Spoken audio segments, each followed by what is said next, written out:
존경하고 사랑하는 우리 구독자 여러분 반갑습니다. 여러분의 깐돌이 오빠 멘탈 도우미 천만입니다. 천만 오빠가 또 마지막 방송을 위해서 여러분들과 또 이렇게 마주서게 됐습니다. 많이 응원해 주시고 격려해 주세요.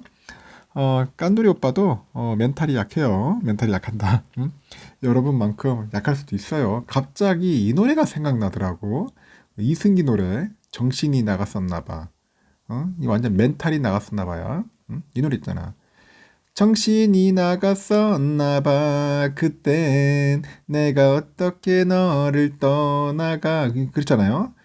멘탈이 나갔었나봐. 그땐 맞아요. 멘탈이 나갔었어요. 잠깐 나갔다가 다시 들어왔기 때문에 다시 멘탈 바로 잡고 다시 한번 시작하도록 하겠습니다. 어떤 분이 그래요. 이럴 때는 좀 한번 땡땡이도 치고 쉬하는 거 아니냐 그렇게 얘기를 하는데 저도 솔직히 사람인지라 뭐 쉬고 싶기도 하고 그냥 하다가 한번 제끼고 싶은데 이게 또 안 되는 거야. 이게 또 말 그대로 이게 습관이 되고 하나의 어떻게 보면은 훈련이라고 할지 모르겠지만은 이게 버릇도 아니고 습관이지 그냥 일단 그렇게 된 것 같아요. 이제 아예 굳어진 거야. 이제 결국은 그래서 그냥 하다 보니까 이제 계속 빠질 수가 없어. 웬만해서는 또 여러분들을 또 기다리시는 분도 있고, 최소한 뭐 첫 방송, 그리고 마지막 방송을 보시는 분들이 있더라고. 그렇기 때문에 제가 게으름을 피울 수가 없어요. 다들 솔직히 이제 뭐 일 마치고 오면은 빨리 씻고 침대에 누워가지고 그냥 조용히 그냥 뭐 시체놀이 하고 싶죠. 다른 거 필요 없고 노래나 듣든지 그냥 편하게 두 눈 감고 있으면 잠이 소르르 올 거 아닙니까? 사르르르 오는데. 저도 그렇게 하고 싶지만은 이게 안 돼요. 지금 긴장의 모드로 하고 있습니다. 하여튼 최대한 달려볼 때까지 달려볼게요. 달려보다가 어느 날 사라지면은 이제 그때는 이제 끝나는 거겠지. 근데 그게 최소한 9년은 가야겠죠. 9년. 여러분들과 약속 9년. 야, 진짜 9년 징하다. 응? 앞으로 9년 또 가려니까 깜깜하죠. 깜깜해. 한번 가보는 거예요. 일단은 여러분들 오늘 주식시장은 상당히 안 좋았어요. 안 좋았고 지금 보니까 러시아 때문에 난리죠. 러시아 때문에. 왜 러시아 때문에 그러냐면은 지금 우크라이나 침공 우려 때문에 지금 그게 증시에 직격탄을 때리는 거예요. 과연 진짜 이 자식들이 전쟁을 하려고 하는 건지 쇼를 하는 건지 뭐 알 수가 없어. 푸틴하고 지금 바이든하고 장난질을 하는 건지. 결국 막 유가만 띄어 올려놓고 가스값만 올려놨어요. 원자재 값만 지금 폭등시켜 놓고 일부러 그걸 즐기는 것 같기도 하고 하여튼 그렇습니다. 공포에 하여튼 질려가지고 개미들이 이제 유가증권 코스닥 시장에서 한 3천억 정도 이제 매도를 해요.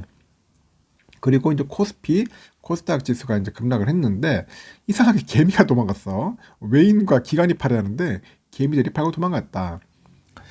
전쟁뿐 아니라 지금 현재 FED의 그 긴축 정책에 대한 우려도 커지고 있잖아요. 그래서 증시 전문가들이 우크라이나 그 사태에 대한 그 러시아하고 미국 및 서방 국가들 간의 이제 외교 협상에 눈여겨볼 필요가 있어요. 눈여겨봐야 돼요, 한번. 그렇게 조언을 하고 있고요. 갈등이 봉합되지 못하고 러시아가 우크라이나를 무력으로 침공하는 최악의 사태가 발생한다. 그렇게 되면 어떻게 돼 있어요? 이제 유가 뛰겠죠. 곡물 가격 치솟겠죠. 이제 자산시장 한번 또 흔들흔들 하겠죠. 그렇게 될 겁니다. 근데 결국은 러시아도 피해볼 거예요. 뭐 유럽 국가들 가만히 있겠나 또. 서로 이제 결국 뭐 자면 세계대전까지 일어날 수 있는 그런 황당한 어처구니 없는 상황도 발생할 수 있을 것 같고. 지금 코스피 지수는 전 거래일보다 42.33포인트 빠져가지고 2704.48로 마감을 했어요.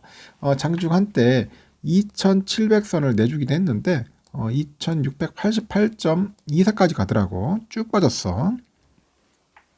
하여튼 국내외 기관의 동반 매수의 낙폭을 줄였고요. 개인들은 오늘 얼마 팔았냐? 1893억을 팔았어요. 외국인 667억, 기관들이 961억 샀고 개미들이 또 하이닉스를 한 1710억 정도 팔아요. 카카오뱅크, 뭐 크래프톤, 뭐 SK 바이오사이언스, LG 엔솔 대량 매도하고 나가는 겁니다. 반면에 이제 외국인은 현물을 한 750 정도 맸다는데 제가 볼 때는 외국인들이 한 700이 아니지. 외국인들이 보니까 외국인들이 667억 했네 보니까. 코스피 200 선물을 한 2,181억 정도로 순매수했다네요. 보니까 외국인들이. 개인들이 가장 많이 판 그 하이닉스를 한 1,305억 정도로 사요. 외국인들이. LG 엔솔도 한 1,260억 매수하고 LG 에너지솔루션은 이날 장 마감을 기점으로 해가지고 MSCI 글로벌 스탠다드 지수죠. 이거 대형주 부분에 이제 편입됐습니다. 이제 편입은 내일부터 유효하다. 그래서 국내 기관은 그 유가증권 시장에서 현물 954억 정도로 순매수했는데 시가총액 1위 업체가 삼성전자지. 삼성전자를 좀 많이 샀어요. 그 하이닉스, 카카오, 페노션 등을 이제 매수하면서 상위권에 올렸는데 의외로 또 삼성을 사더라고. 또 기관들이 생각지 못하게. 코스닥에서도 이제 개인과 기관의 그 상반된 매매 패턴을 보이는데 이날 코스닥 지수도 전날보다 24.63포인트 내려서 852.79로 마감을 합니다.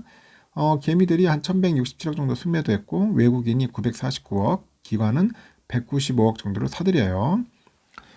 개인 투자자가 가장 많이 판 쪽이 뭔가 했더니 2차전지예요. 그 LNF를 이제 하루 만에 201억 정도를 순매도합니다. 그 개인은 그 외에도 위메이드, 셀트리온 헬스케어, 파라비스 이제 이런 시총 상위 종목들을 대량 매도를 해요. 지금 이제 미국의 이제 FOMC의 1월 회의로 공개를 앞두고 있어요. 그래서 금리 인상 강도에 대한 우려가 이제 커지고 있고, 기술주에 특히 이제 부담이 작용됩니다. 그 코스닥 지수의 하락세가 두드러졌고, FOMC의 1월 회의 의사록은 16일 공개됩니다. 16일에. 앞서 지난달 27일 FOMC가 별도의 성명서를 내고요.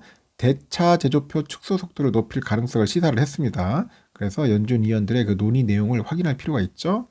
그 대차 제조표 축소란 연준이 코로나 그 팬데믹 국면에서 사들인 국채를 다시 매각해가지고 시중에 풀린 달러화를 회수하는 거야. 달러 회수. 결국 달러 사들여야지. 또 다시 사들인 게 아니라 달러를 끌어모아야겠죠. 기준금리 인상에 대한 연준의 그 온도도 확인해 봐야겠죠. 온도 어떤가, 따뜻한지, 차가운지. 블룸버그 통신을 보면은 거기 그래요. 골드만삭스 이코노미스트가 연준이 올해 FOMC 회의마다 기준금리를 0.25%포인트씩 해가지고 한 7차례 정도 올리지 않겠나 보고 있습니다. 기준금리 인상 속도가 당초 예상보다 빨라진다면은 시장금리의 상승폭도 커질 수밖에 없어. 특히 기준금리에 가장 그 밀접하게 연동되는 단기물 금리가 급등을 합니다. 그래서 미국 국채 3년물 금리는 올해 들어서 84%나 인전 올라가지고 10년물 금리는 30% 정도 올랐죠. 30% 오르고 채권 금리의 그 급등은 특히 기술 성장주에 직접적인 타격을 입히는 경우가 많아요. 그래서 성장 기업의 그 주가에는 미래의 현금 흐름이 반영돼 있는데 차입을 일으켜가지고 이제 자금을 조달하기 때문에 채권 금리가 오르면은 현 주가의 할인율도 높아진다. 그렇게 이해하시면 될 것 같아요. 지금은 결국 뭐냐 패닉 셀링으로 이제 패닉 셀링이에요. 지금 하여튼 요번에 그 증시 조정은 그 우리나라뿐만 아니에요. 지금 아시아 주요국 증시도 큰 폭으로 이제 떨어집니다. 제가 전 시간에도 했지만 일본 니케이 지수도 2.23%나 급락을 했고요. 상하이 지수도 1.27%, 홍콩 항생 지수도 1.48, 대만 자치안 지수도 1.71%나 급락을 했습니다.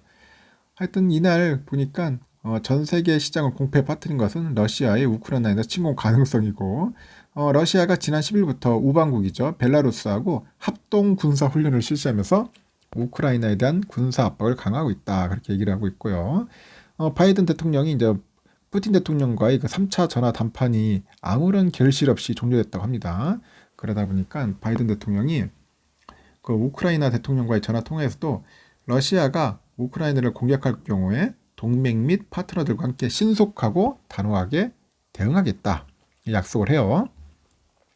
그래서 미국은 러시아가 오늘 16일 우크라이나를 침공할 가능성이 있다면서 우크라이나에 거주하는 미국인들 즉시 떠나라고 경고도 했고 우크라이나 그 리스크가 이제 인플레이션 급등을 유발해가지고 자산 시장에 직접적인 타격을 줄 수 있어요. 그래서 그런 지정학적인 리스크가 이제 유가나 뭐 곡물 가격이 오르면은 결국 인플레이션 부담이 가중되는 거겠죠. 이는 시장의 악재다, 악재. 그렇게 보시면 돼요.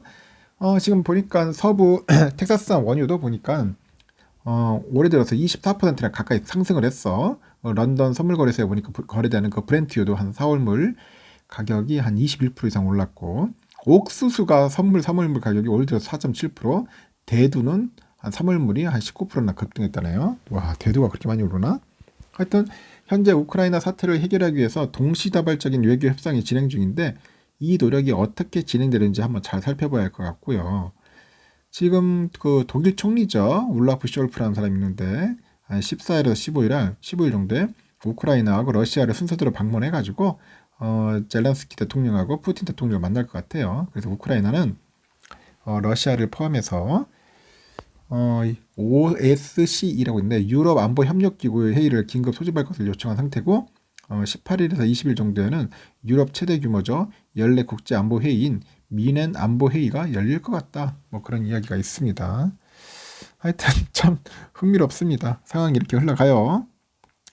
현재 보니까 지금 유럽 쪽 안 좋아요. 상당히 지금 영국도 좀 빠지고 있어요. 1.7%나 프랑스도 2.9% 거의 프랑스 폭락이네 거의 보니까 독일도 한 2.8% 정도 좀 빠지고 있습니다. 좀 쭉쭉 빠지고 있어요. 필라델피아 반도체는 어제 말했기 때문에 이제 오늘 어떤가 한번 보일 것 같습니다. 토요일 아주 최악이었죠. 지금 환율은 의외로 또 빠졌습니다. 1197.500원이고 달러 일본에는 115.44엔, 유가는 93.1달러.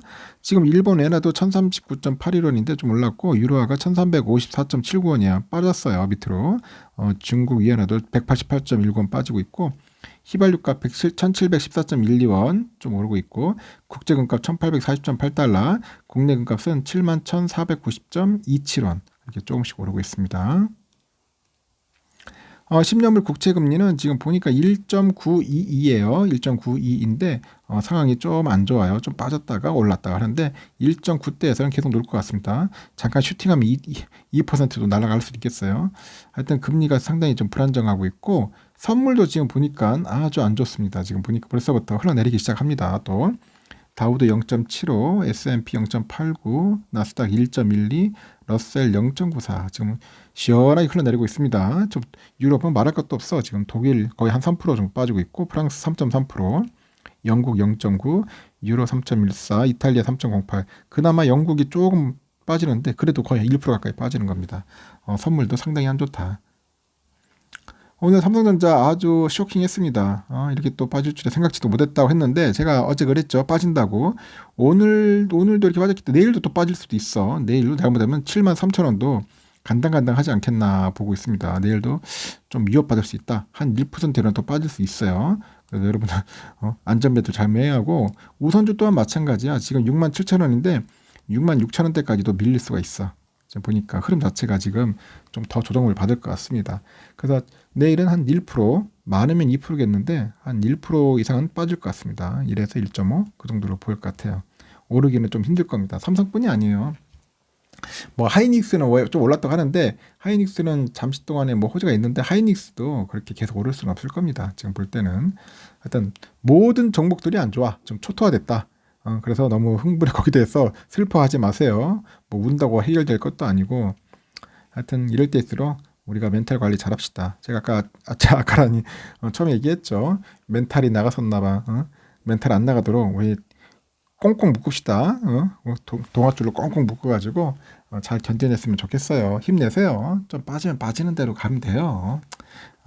안 팔면 그만이야. 좀 견뎌내고 좀 조정받으면은 그때 좀 더 담을 수 있으면 하세요. 근데 그런 말이겠지. 더 빠지는 거 아니에요? 하니까 더 빠질 수도 있죠. 당연히. 하지만 그래서 여러분들도 내가 했잖아. 조금씩 분할해서 들어가라고. 조금씩. 사실 분들만 그렇게 하시고 살 여유가 없고 좀 깨름직한 분들은 안 사도 됩니다. 그냥 관망해도 되니까 현명하게 판단해서 투자에 성공했으면 좋겠어. 투자 성공했으면 좋겠습니다. 여기까지 할게요. 내일 아침에 봬요.